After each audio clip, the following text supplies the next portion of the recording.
Welcome to the Goddesses of Social Work podcast. I am Renita Davis, licensed clinical social worker in the states of Alabama, Louisiana, Florida, Idaho, Colorado, and Arkansas, board-approved social work clinical supervisor in Alabama and Louisiana, and facilitator of the Goddesses of Social Work Supervision community. I have been a social worker for almost 25 years and a clinical social worker for over a decade. I received my Bachelor of Social Work from Auburn University in 1998 and my Master of Social Work from the University of Alabama in 1999. Social work is all I know. A few years ago, I had the opportunity to write a book chapter where I would interview social workers about their social work journeys.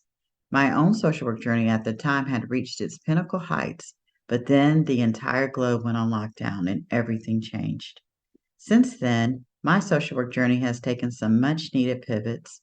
In 2020, I was approached to begin a supervision group, not realizing that it would become this beautiful social work supervision community full of social workers from a myriad of fields within the profession, from different backgrounds, ages, and experiences. I call us the Goddesses of Social Work. Don't get me wrong, we have some men who join our supervision community from time to time, but for the most part, social work is a female led profession, and our community represents what the profession overall looks like.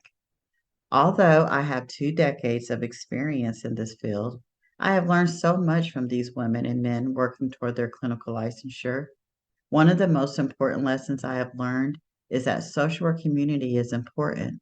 Whether you are just starting out, smack dab in the middle of your career, or been doing this thing for a while like I have, social work community is important. Members of the Goddesses of Social Work community often say that it is important to them to hear that other social workers who may not be working in the same field as they are experiencing similar issues with clients, colleagues, or even their own stuff like biases or imposter syndrome.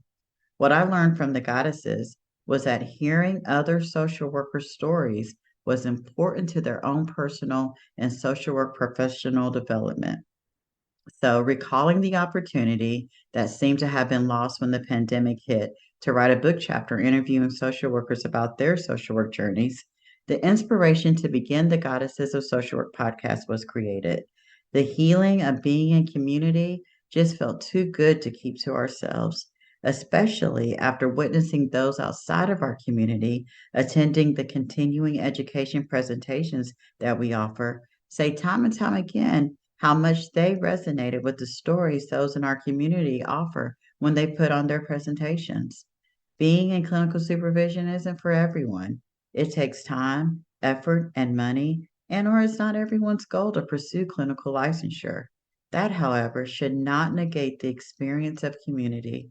So we invite you to join our community, one interview at a time, with members of the Goddesses of Social Work, past and present.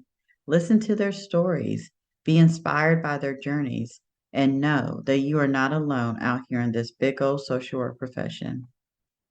Please note, this podcast is not a substitute for supervision or consultation. You should always follow the NASW Code of Ethics and your state guidelines regarding supervision or consultation. This is an offering to get the stories of social workers out there and to inspire you to live your best social work life ever.